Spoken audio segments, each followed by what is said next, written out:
Welcome to Capes and Scowls. This is Rashid. I'm going to be reviewing Illuminati number 4 by Joshua Williamson, art by Sean Crystal, who's I actually really enjoy the art of this book.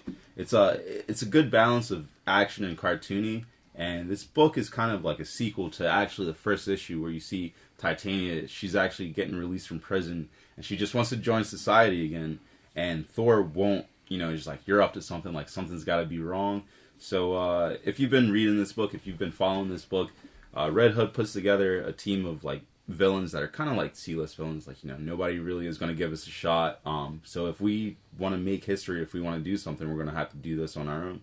So they come up with this plan to break into rocks, and they have this artificial bridge to Asgardia. So they want to go to Asgardia, steal all the weapons, and then just wreak havoc on the Earth. And the plan for the last 2-3 issues has been going really, really well. This team's been working together. There's been a mishap here or there, but the fact that these guys have come together and they've actually gotten to this point is somewhat surprising. So everything seems to just be going a little too well as they're at Roxxon. And you see Thor come back, and Titania's like, you know what? This is all me.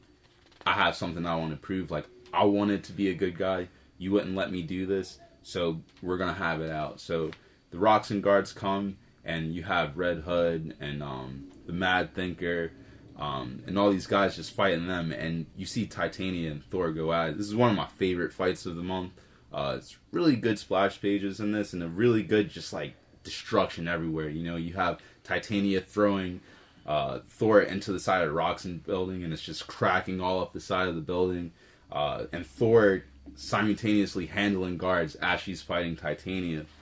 Now, as this is going, they're like, we only have one shot at this plan. We really have to just get to Asgardia, because if this doesn't work, we really have no other way to do this.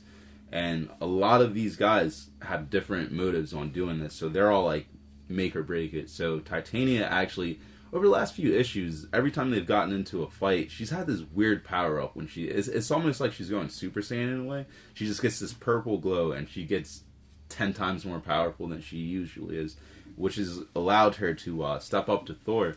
So this fight keeps going and going, and Titania actually sees, it's like that quintessential, like, oh, let me hold my hand out, like, you're going to be the last one to make it.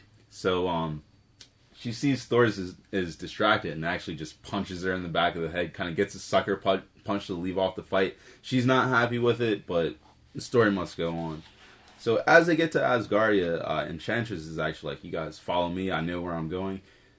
The plan, once again, is just going all too well, all too smooth. So they actually get into this weapon cove, and this is where the fact that they're all villains kind of comes into play.